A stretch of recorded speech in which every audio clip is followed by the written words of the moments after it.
Welcome, everyone, to another episode of Health Made Simple Show. I'm your host, Dr. Bart, and today we're going to do a deep dive into energy. We're going to go back a little bit grassroots here, understand how we get it, how we lose it. There's really three ways in which we lose it. But yet today, we're going to send it in a little different direction. We're going to correlate it to real life stuff. For example, we're going to correlate it very specifically to viruses and even cancer. And how does your energy, your day-to-day energy, your conservation of energy, your ability to produce energy, waste energy, what role is this playing when it comes to viruses? What role does it to you getting sick and even cancer? All right, with that being said, keep doing your thing, keep sharing it out, keep spreading love. I'm happy that you're here. Hopefully something I will say today will continue to influence you, inspire you to just take a little better care of yourself. As humans, we're awesome. We forget the gift that we have. This thing called life is a blessing, and that our creators have created us in such an incredible way that we have all the tools. We have everything that we've ever wanted. Our job is to do the best that we can and honor, obey, respect, and allow ourselves to thrive. And today, hopefully, I will give you a little bit to lean into that, but just a little bit more. All right, let's dive in here. Let's talk about energy first. Is there a relationship between your everyday energy and the resiliency you have against viruses and cancer? And absolutely, positively, yes.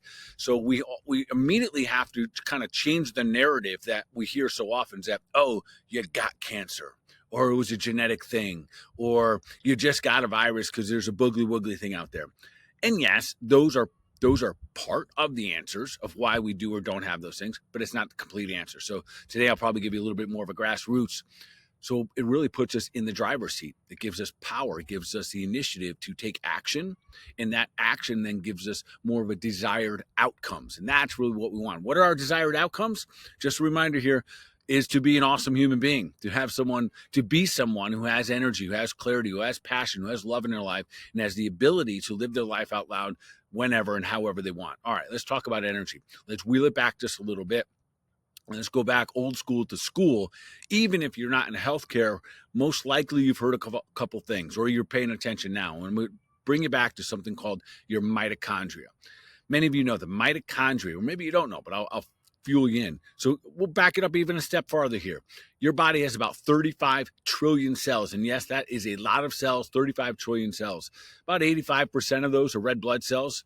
So about every 120 days, all of those red blood cells die off. So they're literally, as we sit here, 2 million red blood cells are being produced every single second that you hear me speak. And they die in about 120 days. What's neat about that is that all of those cells, when they die off, they get to be replaced. So the cool thing is that we can literally practice anti-aging if we're doing the right things. All right, so let's go back to energy here. In every single cell in the human body, there's something called mitochondria. The mitochondria has been nicknamed the powerhouse of the human body. That is where our energy comes from. Specifically, on the inside of the mitochondria, there's this matrix called the Krebs cycle. And this might have woke some of you up. Oh, yeah, I've heard of the Krebs cycle.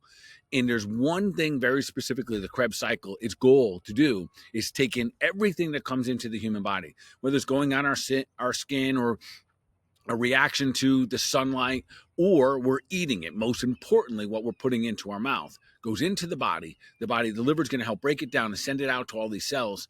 And hopefully it stirs it up into this Krebs cycle like it's a big pot.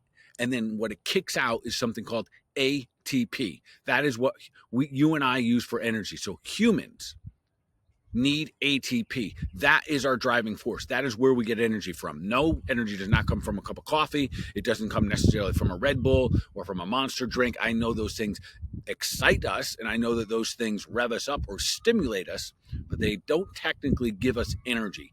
Energy is in the form of ATP, and that is what drives human function. Why is this so important for us to understand?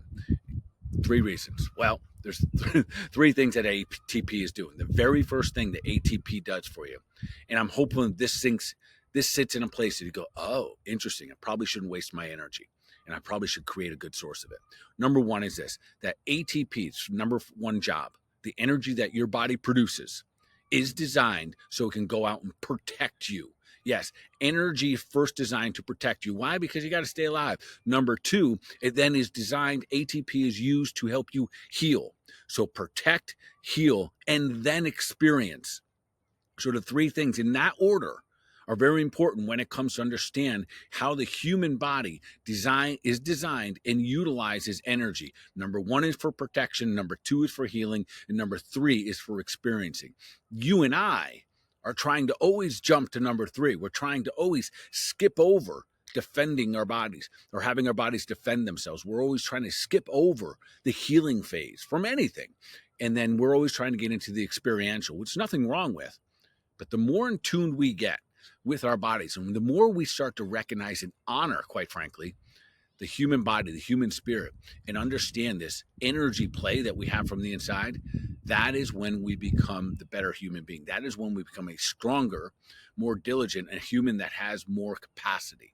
All right, so let's quickly review how and why a human loses energy. There's three reasons. It could be one of all three of these, could be all three of them. Energy is created in the body by what we put into the body. So number one, you cannot have energy as a result of just being tired. I know that sounds a little bit rhetorical, yet nonetheless, what I mean here is that you may not be putting enough hours in bed, good quality hours of actually sleeping. And again, remember, energy is used to protect us and then heal us. We heal when we sleep. If you do not get enough hours in bed sleep, you won't be doing all the healing you need, which makes you vulnerable for the next day. Does that mean that your willpower might run out over time? Yes, it might. Eventually, you listen, we all have willpower. We all have a certain get up and go and get after it. And this is awesome. But it also could be to our demise if we're not honoring and listening to the body. So number one reason people don't have energy is because they don't have enough sleep. That's a very simple one. Second one is because we are toxic. And this is probably covering a lot of the reasons for a lot of people why they don't have day-to-day true energy, meaning inside the mitochondria produced by your Krebs cycle, something called ATP. Most people don't have it because what they're putting into their body is non-utilizable by their Krebs cycle. Things like soda pop, things like gluten, things like processed foods, and all these different chemicals are constantly coming in our body. The fluorides in the water, they're getting filtered into the mitochondria, into the Krebs cycle. And do they help the Krebs cycle make ATP? No, in fact, they clog it up. And now our body starts to become deficient. Even though you have 35 trillion cells ready and capable of making you energy, all of a sudden now you become energy deficient. Then what do? We know that taking in some sugar will give us a little stimulation. We know that taking in another cup of coffee or maybe a Red Bull or some other stimulant might jack us up for a little bit. So we do it. So instead of making energy, we go to an outside source. We start to take energy in. And it's really not energy. They're really stimulants. And then we may even go a layer deeper. We go, oh, must be my hormones. Must be my hormones, right? I'm 40 years old. I'm 50 years old. And must be my hormones. They've quit on me. Nah, they don't quit on you. When we get into the cycle of putting toxins into our body, not being able to recover, not being able to repair, not protecting our bodies properly, and starting to use outside stimulants, eventually you're basically sending a big message to your body, to your systems, to your organs and your glands. Hey, listen, you don't need hormones because you keep on bringing in these other sources to mimic what the body should be doing naturally, making energy and giving yourself a little bit more vitality. So your body slows down making hormones. Make no mistake about it. And if this seems like a little bit of a scolding because you blamed everything on the hormones, take it for what it's worth. Listen, the nice thing is if we have caused it, the beauty is that we can also fix it. So yes, if you have hormones that have gone south over time, they've lowered and lowered and lowered, and know that it is a result. Yes, aging plays a role in it, but it is a result of the habits that you have as you age. So now we know a couple things. One, every single cell in the human body is designed to create energy. To make that energy, we have to put the right things in, and we have to be able to be rested. And third thing here, so we have tired, toxic, and deficient. If you are deficient, meaning you literally don't get the right nutrients into your body. You don't get the right amount of zinc. You don't get the right amount of magnesium. You don't get the right amount of calciums. Your body doesn't have the ability to defend itself, to make the proper cells in order to make things like ATP for you. If you are tired, if you are toxic, and or you are deficient, your body will not make this ATP. We're going to back up a step because I started this one saying we're going to connect this to viruses and cancer. But if you are tired, toxic, or deficient, and you can't make ATP, what did we just say about ATP? What's its primary purpose? Number one is to defend you. Number two is to help you heal. Now let's slide a little bit and think about what happens with virus in the cells that viruses are attacking. What happens when Excuse me, my dog's barking in the background. What happens when we have cancer cells? What are they really? I'm going to make this real simple for you. Both of those types of cells, viruses, and we can put bacteria in here a little bit as well. Viruses and cancer cells, they're both what we call opportunistic cells. They are just looking for an opportunity for you to be weak, for your defenses to be down. And when that happens, they proliferate. They go ahead and expand over. They basically reach to the right, they reach to the left, and they take over the cells and they expand their presence in your body. So if you are tired, if you are toxic, and if you are deficient, that allows viruses and cancer cells to do what they want to do. Remember, they don't want you dead. They want you weak. They want you tired. They want you toxic. They want you deficient. So before I wrap this up, let's make this look in real life. So what happens? Maybe you took a long trip. You're on vacation. And maybe you changed the way that you eat.